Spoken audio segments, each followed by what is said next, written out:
No one knows how you feel as well as you do. No one understands how your body works on an intricate level as well as you. Even when you're seeing a nutritional therapist and the consultation might be as long as 2 hours, even still, you're going to know what works best for you. And I think we've just lost that sense of, really tapping into how our bodies are feeling. That's what I mean by, you are your own best doctor. Don't believe everything you hear, question everything. And, let's take back the responsibility for our own health. Let's make those lifestyle choices that really make a difference.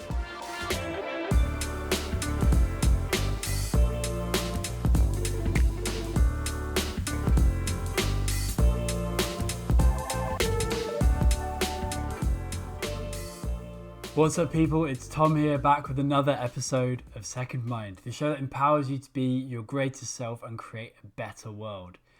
In this episode, I'm in conversation with Grace Kingswell, a forward-thinking functional nutrition therapist promoting the healing power of food.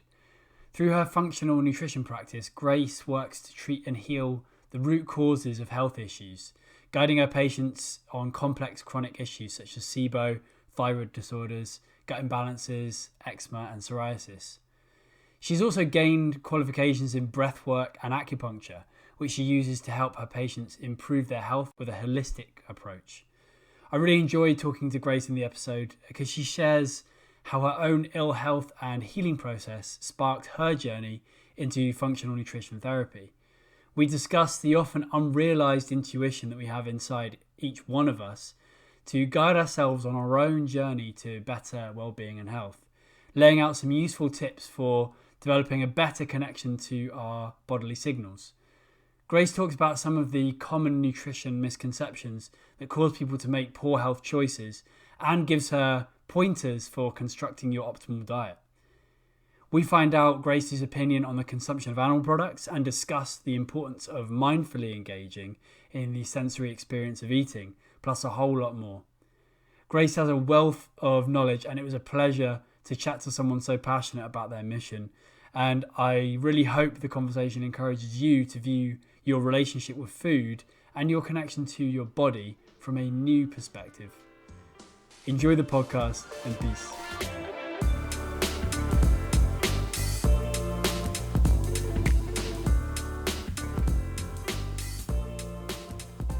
All right, Grace, welcome to the Second Mind podcast. I am so glad that you're here. How are you doing today? I'm great, thanks, Tom. Yeah, thanks for having me. No problem. Well, I really appreciate you taking the time to be here. Just to start things off, I know that you say that you're working in the functional nutrition therapy space. Please, could you explain to the listeners, for those who don't know, what that means and how you got into this area of work? Yeah, sure. So nutritional therapy is kind of much as it sounds in a sense, although there is a distinction to be made between a nutritionist and a nutritional therapist. The functional element is that I work functionally, which basically means that I follow the Institute for Functional Medicine principles, guidelines, methodology, coaching mechanisms, matrix, in the sense that I am evidence-based and data-driven. So I do a lot of what we call functional testing with patients. So that could be anything from bloods to a stool analysis to a hormonal profile. And then I use that evidence and that data to treat someone as a whole system, rather than just as one specific organ, for example. So, in orthodox medicine, if you go to the doctor with a skin rash or bad eczema, they'll likely give you a topical cream to treat the symptoms of that eczema, i.e. the cream will stop the itching, etc., etc. Whereas working more functionally means that I am always interested in what is the root cause here. What is causing the eczema and can we treat that? So is it an unhappy gut? Is it dysbiosis? Is it stress? Is it, dietary allergies?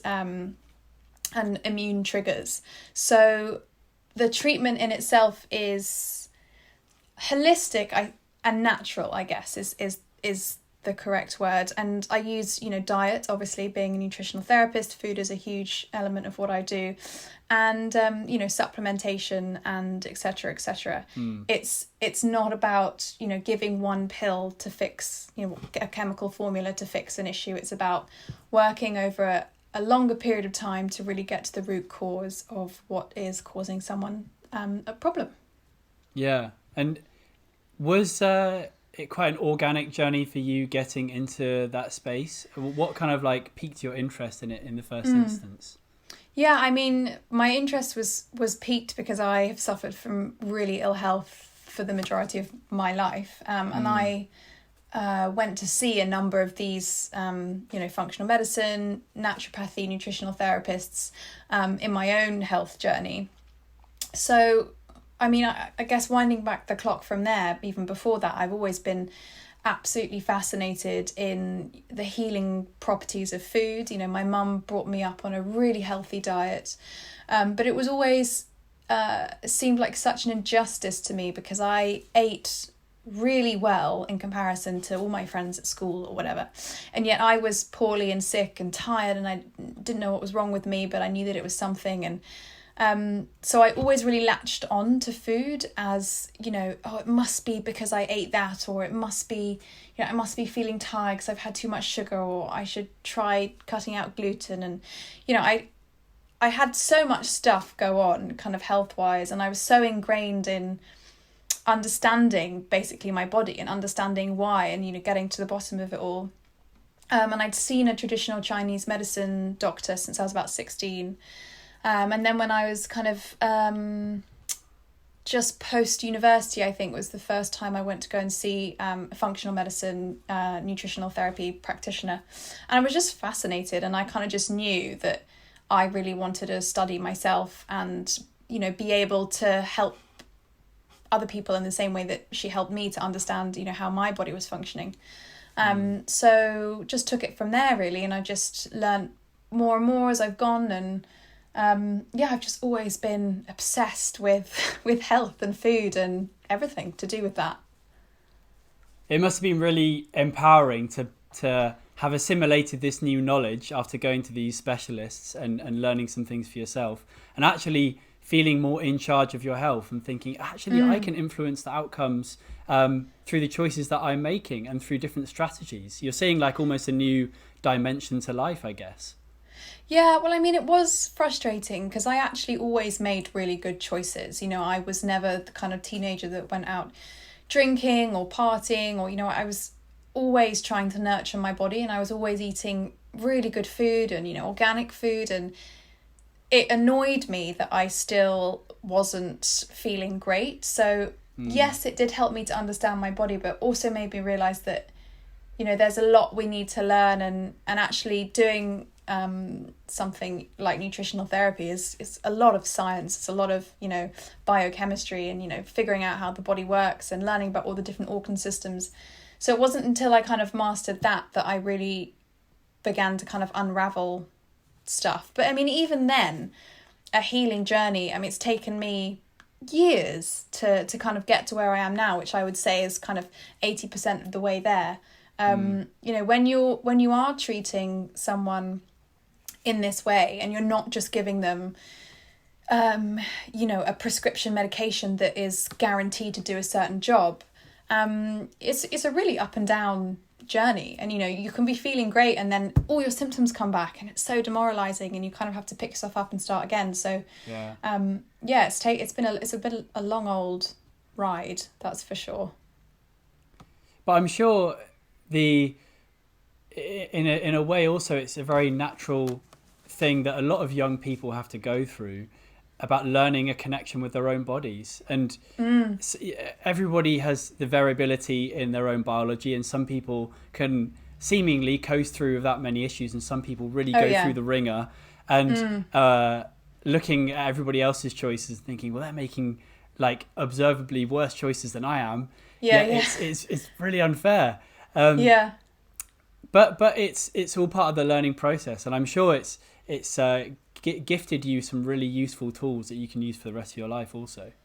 Yeah, definitely. And I think, it's also important, and something that I've learned, having trained and being in practice now as a clinician, is that yes, of course there are people, and friends of mine, for example, make much worse choices than I did when we were growing up. But knowing what I know now, that is always going to have an effect. There is always going to be some response in the body to what you're feeding it, the environment that you're putting it in, your stress levels, your exposure to natural light, your exposure to artificial light. And now I don't feel the annoyance that I used to. Like I know that every choice I make is a really good one. And of course I slip off the wagon all the time, but I completely appreciate that I am kind of protecting my health for the later years. Because just because someone's absolutely fine growing up, and abusing their body all the time doesn't mean that it's always going to be that way. So I think that's really given me a really great perspective and made me appreciate the journey and the struggles that I've been on, if that makes sense. Yeah, absolutely. And in a way, the same kind of pattern of someone's attitude to their health that might happen, let's say if they go binge drinking and they are substituting almost the well-being of the next day for the pleasure of now. And I think in many ways we're doing that on a life cycle scale as well. So the choices that we're making now about the food that we're eating, are we living as naturally as possible with few chemicals? Those things may well come back to influence our health on a much larger scale than we can imagine, in like 50 years time. And as humans, we're pretty bad at concerning ourselves with things that are going to happen in 50 years time. We've got no comprehension of it. Definitely. I lost you for a bit there because of the connection, but I got the gist. And I couldn't agree with you more. Everything we do has a consequence. So in terms of our health, so yeah, it's really important to be thinking long term. And I was listening to your podcast the other day, State of Mind. We can give that a plug later on for sure. But I lifted something from it that I really liked. It was your tagline, "You are your own best doctor." And it really resonated with me because I think that the way that society is constructed now, the healthcare system, the way that we're living, is that we quite often outsource our responsibility of our health. And it's great to be able to have experts to help people. I'm definitely not poo-pooing that, but I think there's something really valuable in being able to feel empowered and taking charge of your own health as much as you can. And in a way, it's also echoing a lot of things in society that we've outsourced now. We don't grow our own food anymore, and we're quite disconnected to a lot of things. So I just wanted to ask what you meant by "you are your own best doctor," and why do you think it has value for people? Yeah, so it's really great that you picked up on that, Tom, in my podcast, because I really do think that the responsibility, we are all handing over responsibility these days for our health.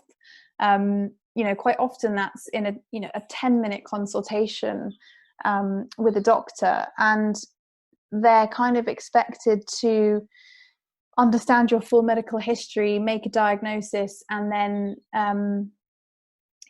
suggest a treatment in those 10 minutes. And if you're going to your doctor or whoever with something as simple as back pain, and you don't have a pre-diagnosed condition like arthritis or ankylosing spondylitis, then we're really talking about lifestyle, because that's the onus then is on you to get up more, to stretch more, to move more.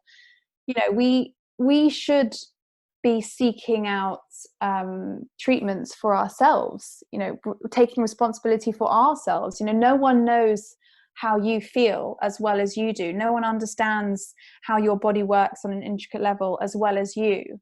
Even when you're seeing a nutritional therapist and the consultation might be as long as 2 hours, even still, you're going to know what works best for you. And I think we've just lost that sense of really tapping into how our bodies are feeling.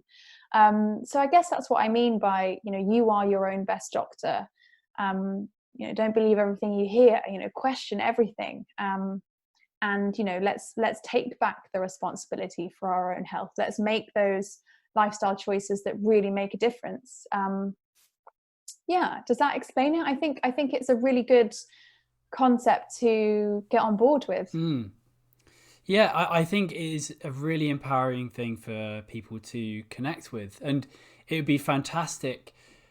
I'm sure there are lots of really amazing health professionals already treating how they are working in this way, but I think the perfect way when you are engaging with someone else giving you health advice is that it's a partnership rather than like a lecture, in terms of them, with all the knowledge and them telling you this is the plan you're going to follow. It seems like a partnership is the best way to look at things. Yeah, absolutely. It's a two-way street, and actually any healing journey that's done in this way, where you will have to make either quite significant changes to your lifestyle or your diet, or even just the way you think about health and nutrition, it requires quite a lot of input from you. So I can say this and I can give you that supplement, but at the end of the day, it's on you to kind of make it happen. And I think that's also quite a hard concept for people too, because again, we are so used to just kind of going to the doctor and getting a cream or getting a tablet, and it's just expecting the issue to go away. And we are, it's a great point that you made about the, say a GP only getting 10 minutes with somebody when you're actually in your body 24 hours a day. There's no escape. You're always there, and you're always experiencing what's going on. But the irony is that people are actually, they can be very disconnected to how their body's feeling. And I was wondering if you had any advice for how people can best connect with that inner health wisdom that I'm sure is there, but maybe they haven't got a strong connection to actually hear what they need. Yeah, I think actually slowing down is the best form of self-diagnosis, because the issue with the way that we live our lives these days, although not so much at the moment because we're all in coronavirus lockdown, but generally speaking, we rush from one thing to the other. We wake up in the morning, the kids are screaming, you have a cup of coffee, so you're already spiking your nervous system with some adrenaline and some cortisol. You're on the tube, you rush to work, go at the office, you've got all this artificial light hitting you on your screen, get a bit tired, you have another coffee. At no point do we think, okay, I feel tired, therefore I should rest or drink water or eat a nourishing meal. It's more like, I'm tired, I'll have caffeine or I'll have sugar.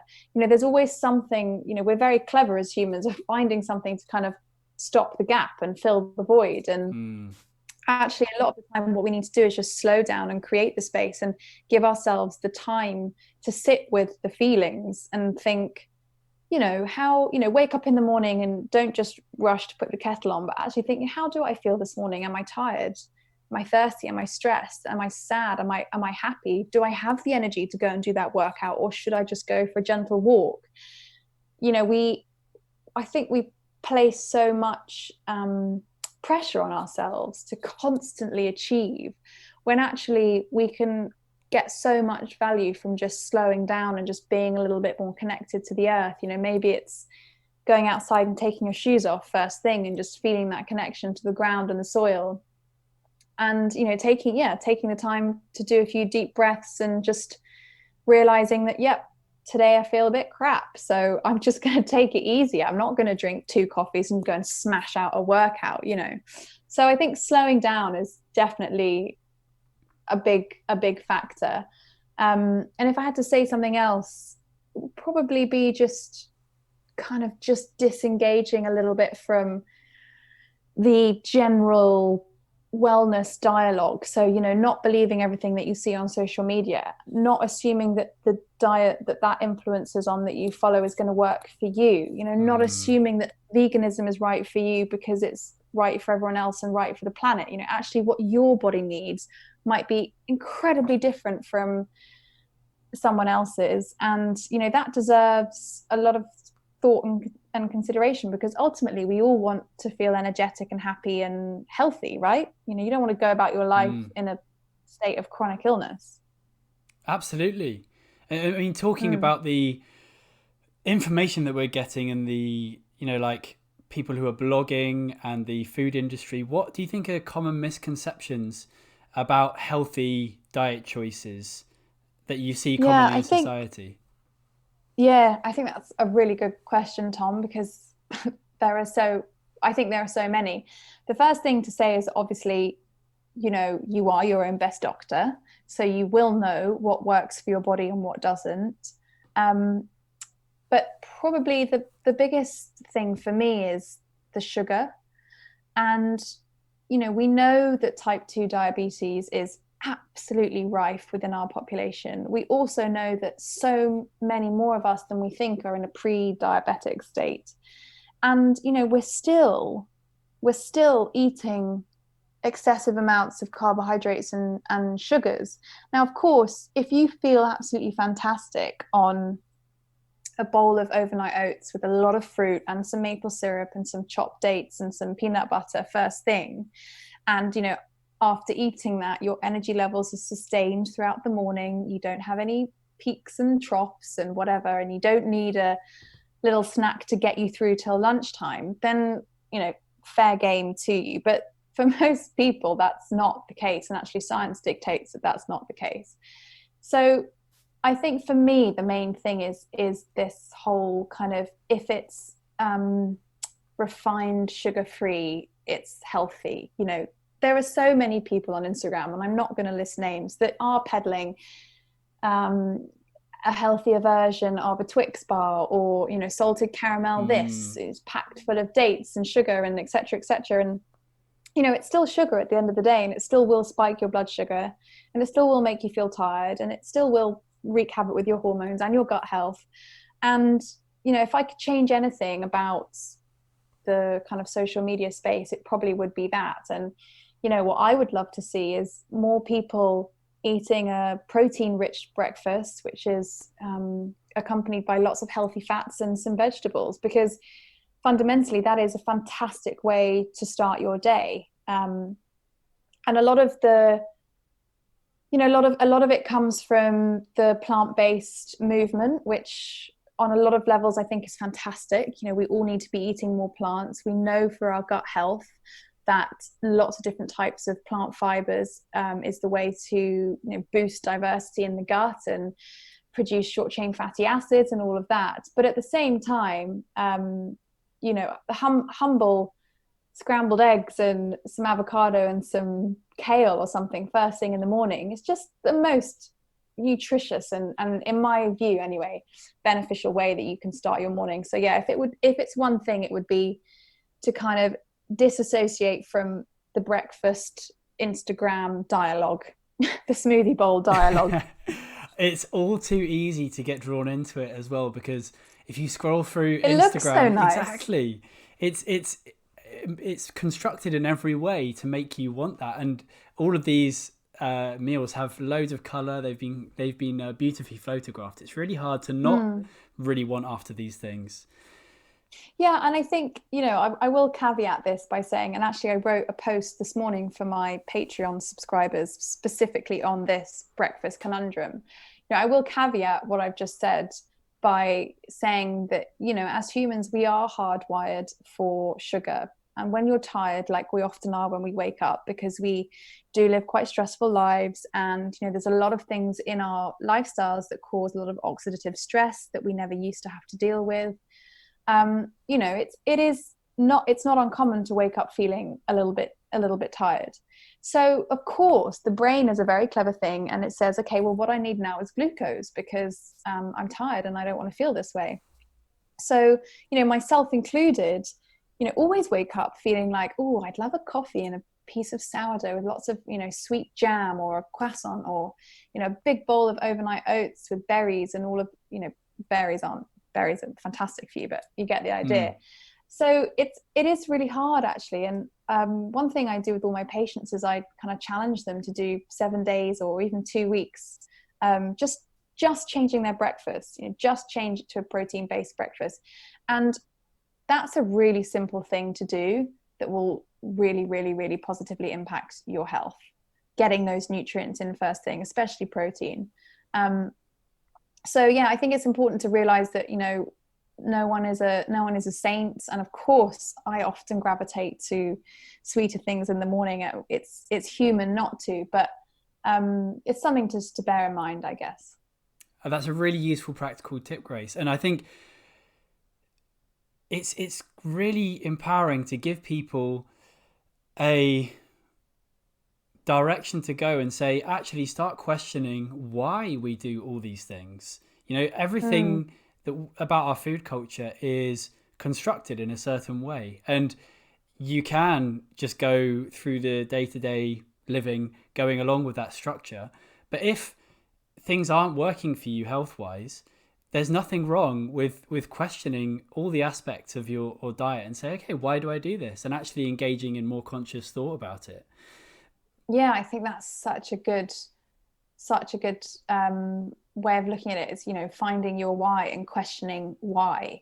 And, you know, it's like, obviously everyone in the world is eating avocado on toast, so you feel you should too, but actually, does it work for your body? And if not, just change it, you know, try something different. Yeah, exactly. And you mentioned veganism before, and I was going to mention animal products because they've been a huge point of contention over the last few years. It's really come into the mainstream media. What's your view on the consumption of animal products? Is it healthy? Is it unhealthy? What are we to do? I probably upset a lot of people by saying this, but I am firmly on the animal products side, purely for the nutrient density, the bioavailability of nutrients, and the accessibility. You know, I would not be in the position of health that I am in today had I tried to complete my healing journey on a vegan diet.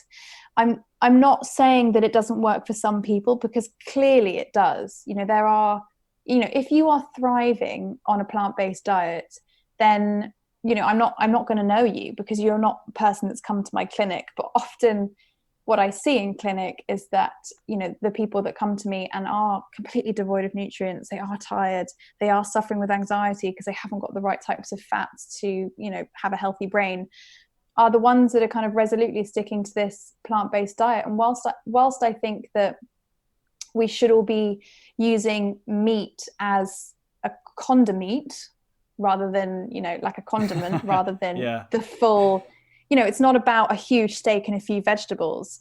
I'm saying it should be, you know, a lot of vegetables, but still have a bit of that really nutrient dense animal product. And, you know, like we were speaking before we came on air, Tom, I'm a really, really passionate environmentalist, and, you know, I'm big into sustainability, and I live my life hopefully in a pretty sustainable way. So I will always choose grass-fed organic beef, for example. And I, you know, I buy small amounts of it, but I don't deny my body the nutrients that I know are going to make me feel so good. And, you know, things like choline that we get from eggs, you know, that is, pregnant women are told to supplement choline because it's absolutely essential for brain development. And you just can't get that in a vegan diet. And you can't out supplement your way to good health either.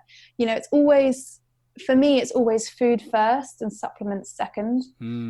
So yeah, I probably upset a lot of people with that view, but certainly if someone's chronically ill, then I would be wanting them to get, you know, those healthy fats and those nutrients and those minerals and all of those things that we get from animal foods via their diet, rather than giving them a supplement to kind of, you know, fill the gap.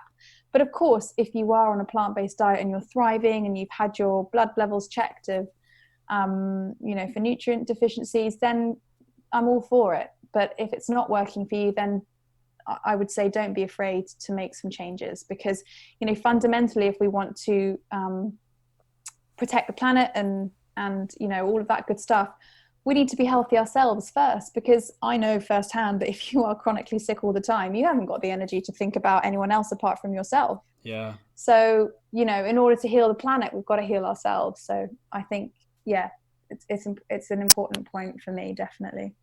Yeah, that's extremely valuable.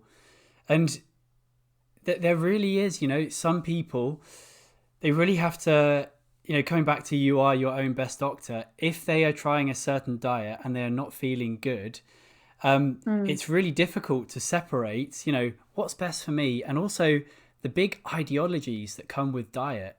Especially there's big diet wars now where people get into these camps and communities, and that's not a comment on veganism. It's a comment on all of these diet groups, and we are going through a time when we are sort of in a way, in terms of the diet world, we're splitting into these smaller groups and we're listening less and less to what other people have to say.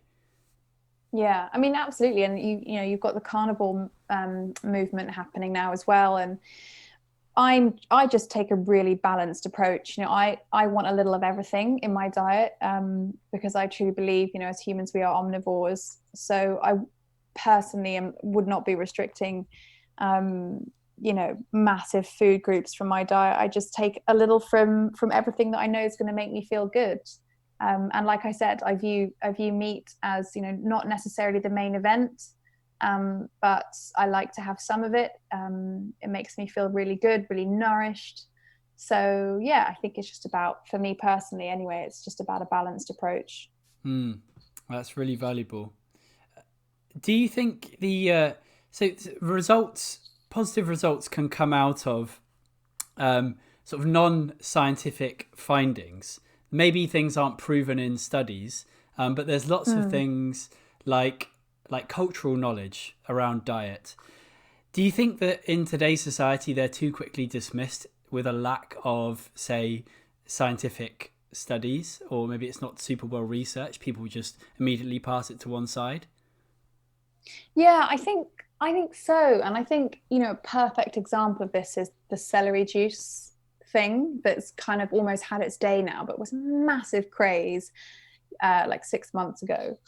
And that really divided people, because on the one hand, you had the nutritionists and the medical doctors and the medical profession saying, this is absolute nonsense.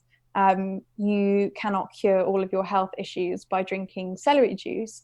And then on the other hand, you had the anecdotal evidence from people that had been doing it for months and months and felt so much better. Now, of course, it could easily be a placebo, but when it's something as harmful as vegetable juice, for crying out loud, then, what is the harm in trying it? Because like I said, and like you've said, if we're taking this view of you are your own best doctor, if something's working for you, but there's no medical study to back it up, it's fine. Just do it anyway. The only evidence you need is your own body. If you have terrible IBS and you drank celery juice every morning for a week and your symptoms were vastly reduced, why wouldn't you keep doing it?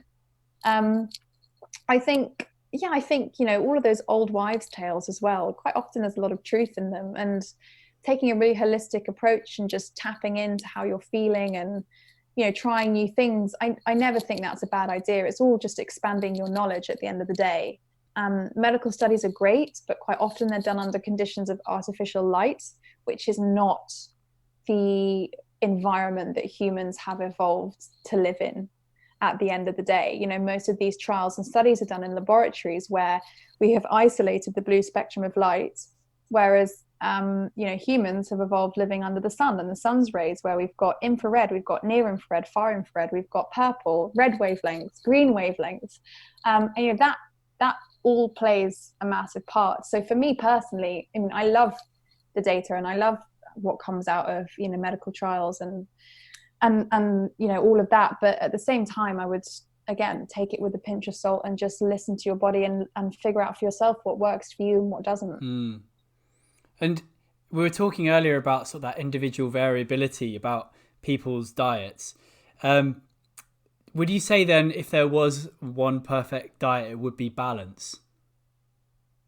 Yeah, I would say it would just be balance, and it would be the perfect diet. There is never one perfect diet for all of us. It's going to be absolutely individual to the person. So yeah, whatever works for you. And I think there's also something there to explore around the different phases of our lives, and actually what we need will change over time. I mean, even as the seasons go through the year, you could argue that we might need different things nutritionally as the year progresses. So it's as we were talking about earlier, maintaining that connection to your inner doctor is something that's going to really pay its dividends.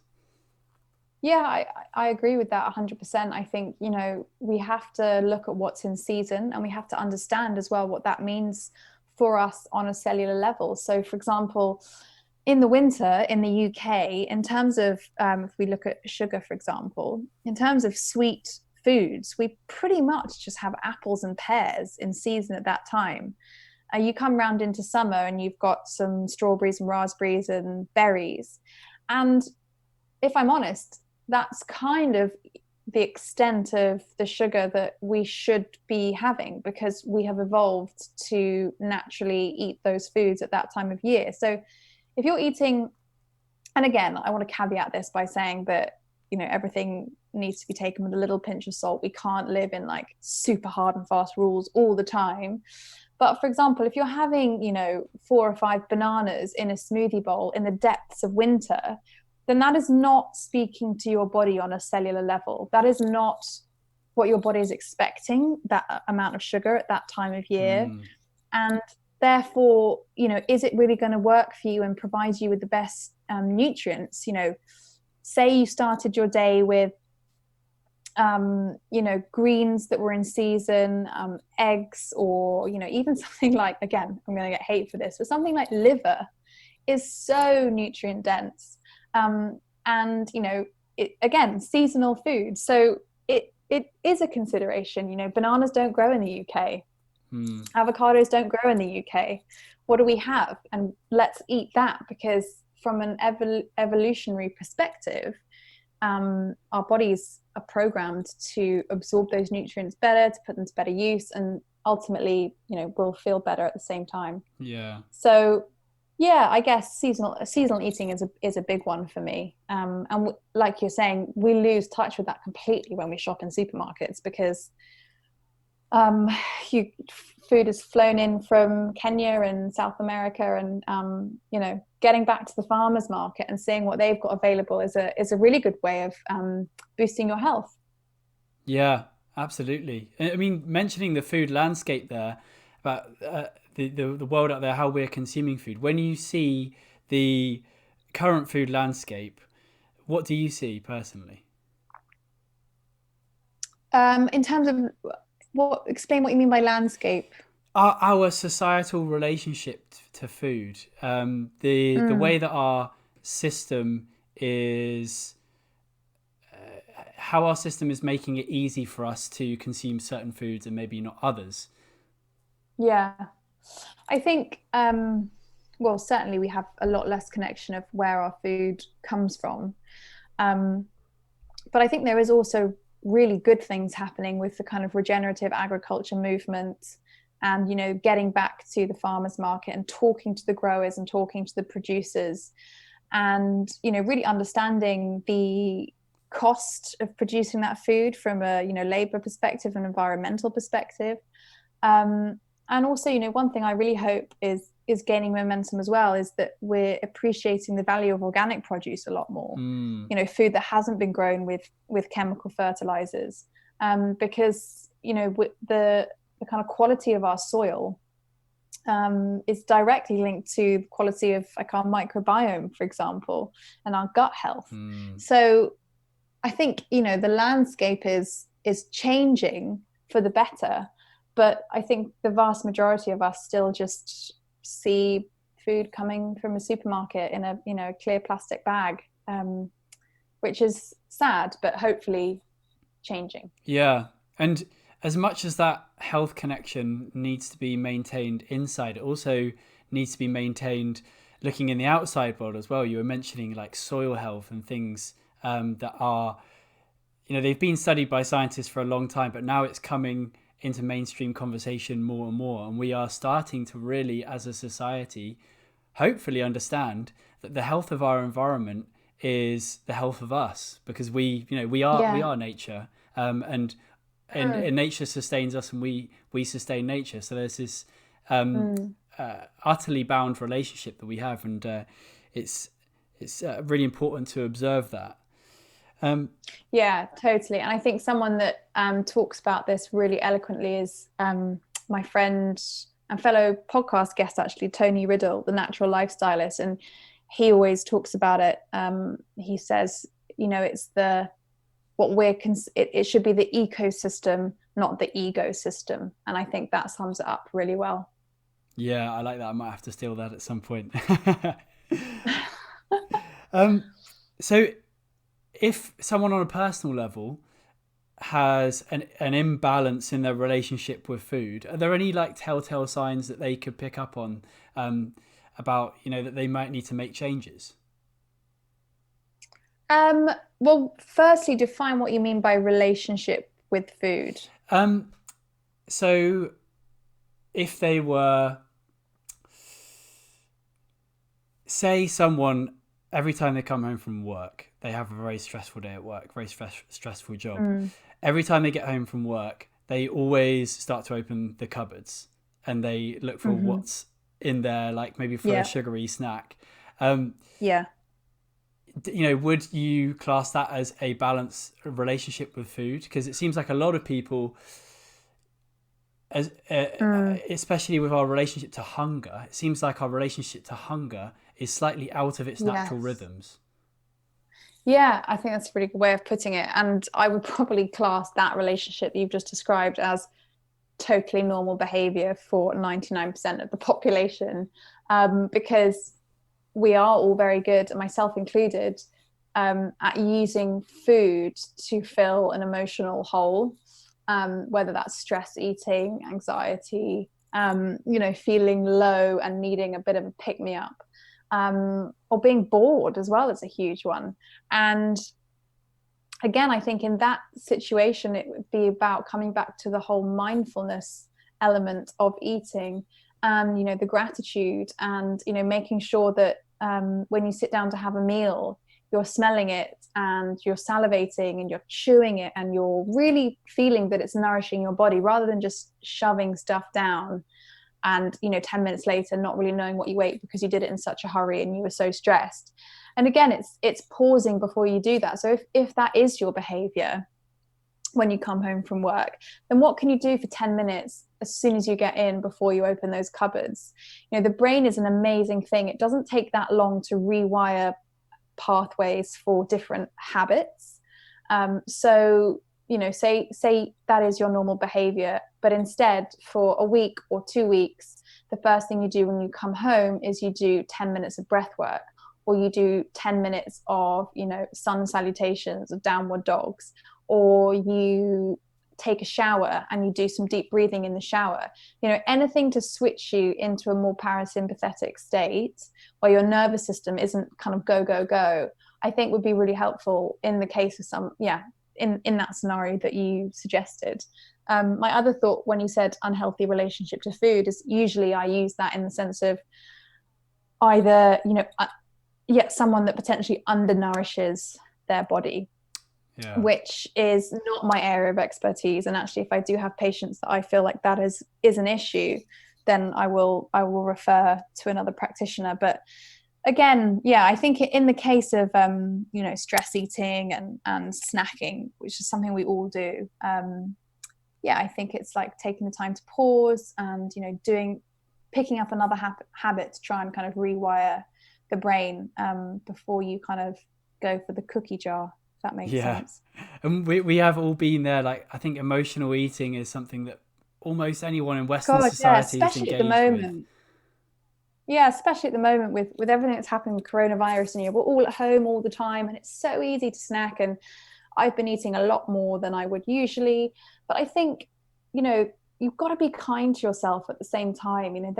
There's no way forward from whatever emotional eating it is you're doing if you don't have any compassion towards yourself. So something I've been talking a lot about again on my Patreon subscription is that we've got to strive for nearly perfect instead of perfect. Let's be sane instead of saintly, for example. So at a time like this when stresses are high, don't say to yourself, I cannot snack, I'm not going to eat between meals. Instead, can you swap out the biscuits and the chocolate for some carrots and some hummus? Let's be kinder to ourselves. Let's make sensible choices rather than being so hard on ourselves, because it's very hard to come back from a position of really hating yourself for eating what you've just eaten, and it's not a nice feeling. So yeah, compassion is important, I think.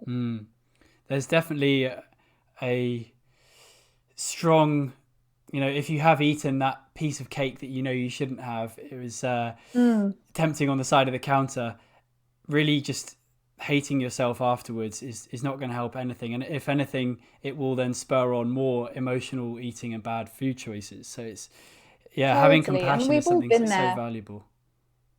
Yeah. I mean, that's really sparked up something in me about, our food culture. We very often talk about what we're eating, the food that we're eating, but actually how we're eating food can be as influential as what we're eating. So things that like stress, and are we, sat around the table with people having dinner as, a family or a friend group, that I'm sure has a big influence on how our body sees this sort of food data coming in, because it's all about the chemicals that are going around our body at that particular time, right? Yeah, hugely. I mean, it all comes down to the signaling from the brain. So, going back right to the beginning is so crucial. So for example, it's like a domino effect. So if you aren't ready, when we cook food, sorry, I'm being like really long-winded. When we cook food, we often smell it, and those smells, they start the production of saliva in the mouth. And in the saliva, we have amylase, and we have other digestive enzymes. Now, if we don't get that going, then of course, digestion isn't going to be as thorough. And the same thing goes for something as simple as chewing our food. I mean, I talk about this with every patient, and it sounds so basic, but most of us don't chew our food properly. And, if you are not chewing your food, and let's call, signaling to the brain the first domino, i.e., are you about to eat? Are you ready to receive the food? Are you grateful for the food? Are you excited to eat it? And chewing, the second domino. If those couple of dominoes at the beginning of the pile aren't in place, then the whole of the system that comes after that simply isn't going to function well enough. The only place we have teeth in our body is our mouths. We do not have teeth in our stomach. So it's inconceivable to me that we don't chew our food as much as we should. We should never eat rushed or standing up. And again, I caveat this all with the fact that I've done all of these things. But it really, that is something so fundamental that will make a huge difference to your health. Your food should be liquid when it leaves your mouth. And if you were to open your mouth, you wouldn't want to be able to see what you'd put in it, if that makes sense. It's a bit of a gross image, but it works. So, if you haven't chewed thoroughly, then it's much more likely that undigested molecules of protein will be coming in contact with your immune system, which can cause, allergies, flare-ups, skin rashes, histamine liberation. It's so simple, but again, it will make you, if you are someone that struggles with, slight sensitivity to gluten or dairy, for example, then, try chewing it more. And actually, you might find that those bloating symptoms are vastly improved just because of the fact that you've broken it down into its constituent parts before it's come into contact with your immune system in your gut. So yeah, I couldn't agree more. How you eat is just as important as what you eat, and also when you eat too. So, giving yourself a big gap in between meals in which your digestive system can properly process the meal you just had, and it can rest. And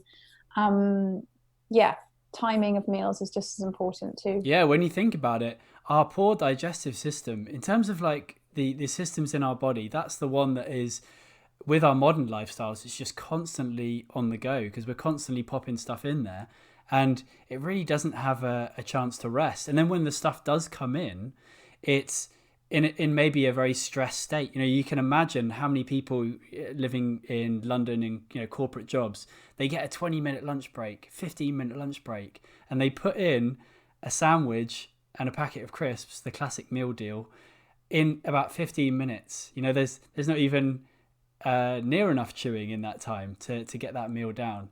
It's a really unnatural way to live, I feel.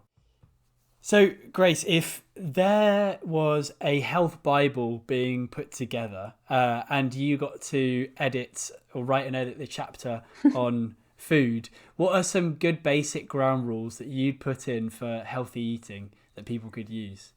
Oh, good question. So, well, firstly, I'd like to say that if there was a health Bible being written, that actually before food should come something as simple as light exposure, natural daylight. So that being said, if I was just to talk about food, it would be, I don't know, eat enough but not too much, eat in season, eat good quality sources of protein and lots of vegetables, not too much sugar. But above all, eat what works for your body, and aim for nutrient-dense foods, I guess.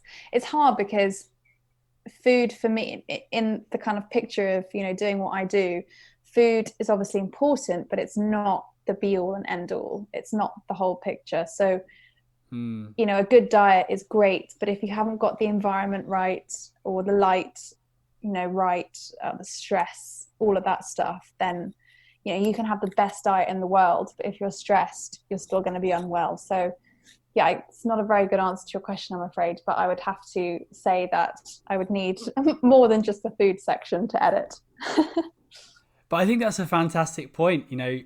You can't just treat the sort of food chapter of your life as an isolated system. Yeah. It interacts with, I guess that's what your nutritional practice is all about, how things are interacting with all of the areas of your life. Yeah, massively. And it's as much lifestyle medicine as it is, dietary intervention, I guess. A fantastic answer.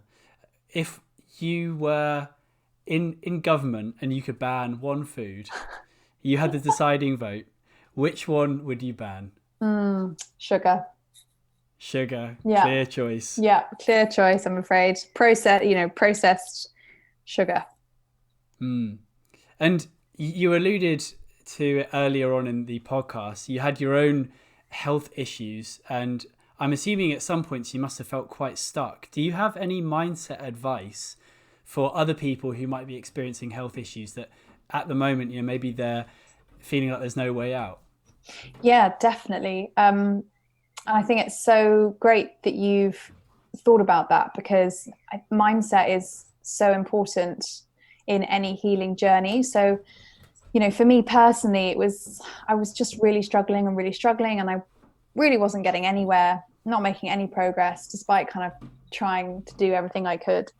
And it was only when my Chinese doctor said to me that, you have to believe that your body can heal, and then slowly it will. So, that really changed everything for me. And I think it's really good advice for anyone that's struggling with a chronic condition. Trust that you can get there, be confident in the ability of your body to heal itself. And then changes will really start to happen, because again, it's that signaling to the brain. If you get that right, decrease the stress and get into a better mind state, then, actual physical healing will start to happen as well. Absolutely. And I think we all too often just underestimate the power that mindset can have in making a difference to your condition. Just a positive outlook can make you feel so much better in itself. It's almost like you're plugging yourself into the placebo effect. Yeah, totally. I mean, that's a great way of explaining it. I couldn't put it better myself. And so we talked about the current food system. What do you think our diets are going to look like in, say, 10 years' time? I don't know. I think things are changing at such a fast pace, but what I would hope for them to look like is, basically what we are programmed to eat as humans and have been eating for hundreds and hundreds of years. So, that's largely what we can grow in this country. So I would hope that it's still quality sources of protein. I would hope that it's still, fish and seafood, because we are an island after all. And a lot of us live on the coast. I would hope that it's still nutrient-dense vegetables, and that our topsoil hasn't eroded to an extent that we, can't grow good quality veg. And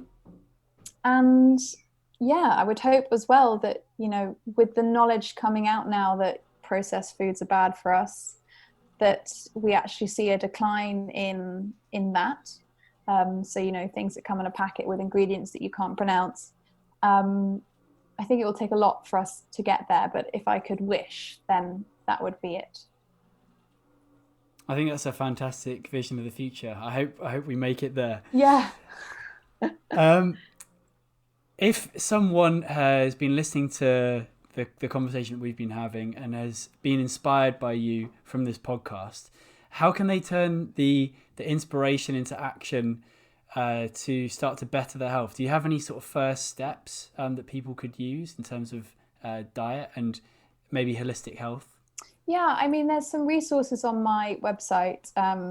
There's an ebook that I put out at the beginning of January this year called The 7-Day Reset. And it's a collection of recipes and lifestyle advice to get you back on the right track if you've been kind of falling off the wagon.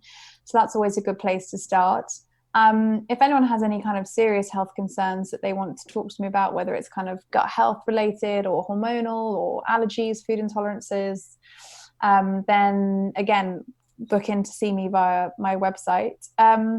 And if you're just interested to learn more, then I guess Instagram is a good place, but kind of I'm moving slightly away from Instagram as a place to educate, and I'm kind of focusing all of my energies on Patreon, which is a really cool thing I recently discovered. It's a platform where subscribers give a small contribution each month to me, and in exchange I send out weekly health-focused blog posts, recipes. I do live breathwork sessions because I'm also a breathwork coach, and live Q&As and all of that kind of thing too. So I'm growing the community on Patreon, and I really hope that it becomes a real hub for people that just want to optimize their life, basically, through lifestyle, diet, mental health, all of that good stuff. So yeah, hopefully that gives people some good touch points with which to start their journey. Yeah, and that's a fantastic way for you to connect with your audience as well, because the Patreon model allows people who are really focused on your work to contribute directly to keep you going, but also you're giving much more specialist content to those people as well. Yeah, exactly. I mean, I get so fed up with Instagram, and I most of the time just can't be bothered to condense all my thoughts into an Instagram caption, but Patreon's a bit longer format, so it's fantastic for that. But then another thing that I had totally forgotten is that I also have a podcast, and I think I'm up to kind of episode 55 now, and each episode is an interview with kind of like what we're doing now, with someone in the health and wellness space or the sustainability space or mental health, psychotherapy. So there's so much content on there, other nutritional therapists and functional medicine practitioners as well. So the podcast is called State of Mind, quite similar to Second Mind, but yeah, you can find that on the podcasts app from Apple or on Spotify as well. So another good place to listen in and learn some nuggets of information.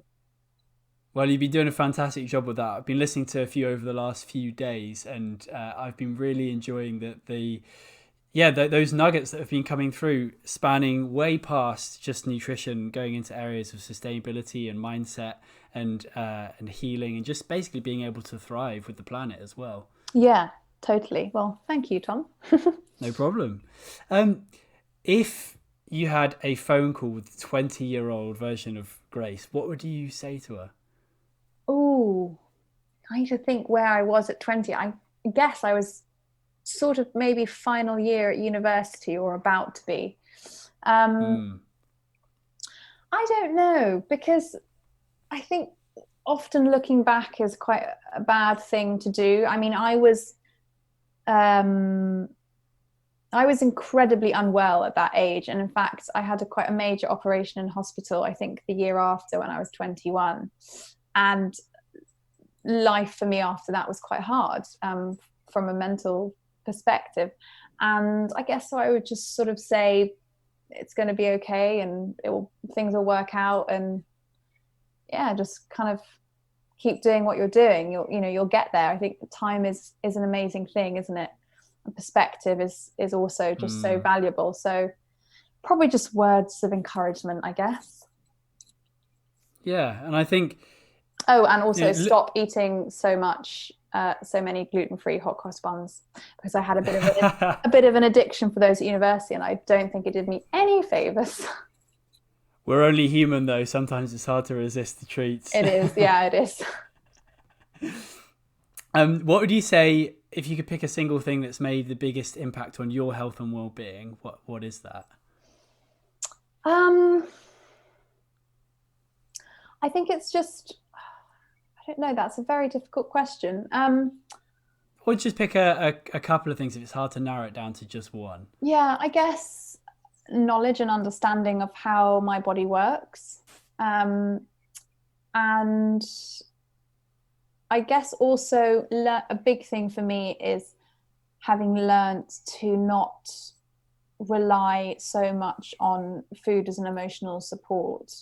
We spoke about this earlier, but and again with the hot cross bun thing at university, I was constantly tired growing up, and I overate all the time. And it was always the really heavy carby foods, because I was lacking in energy, and it didn't do me any favors. And I had, I never had an unhealthy relationship with food, in the sense that I, was underweight, kind of, I sort of just assumed that food was the answer to all my problems. And actually, having learnt over the last few years that I can go 24 hours without food if I want to, or I can, even go longer, do an extended fast, and how good I feel when I do that, has been quite a powerful tool for me to regain a bit of perspective around, what food means to me. So, yeah.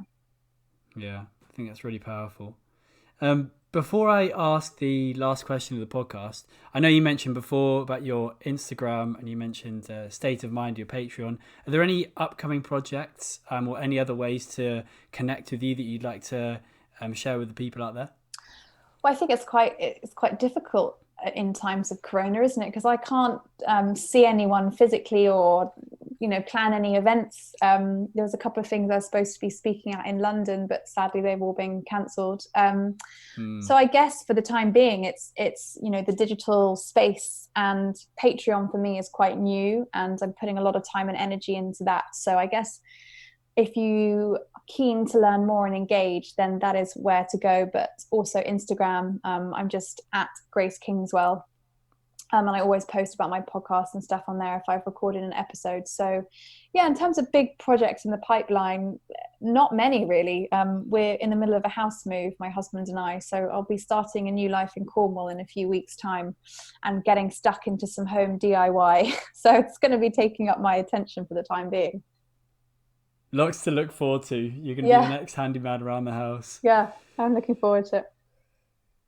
Cool. And as the last question today, if I gave you a magic wand, and to wave that wand, you would influence everybody in the world to take on one new daily habit. And as you're a nutritional therapist, I'll add on one food that they would eat, that they would eat every day. What would those things be? So the habit would have to be some form of practice that puts you into a parasympathetic state. So your rest and digest zone, that's where stress can melt away and healing can really happen.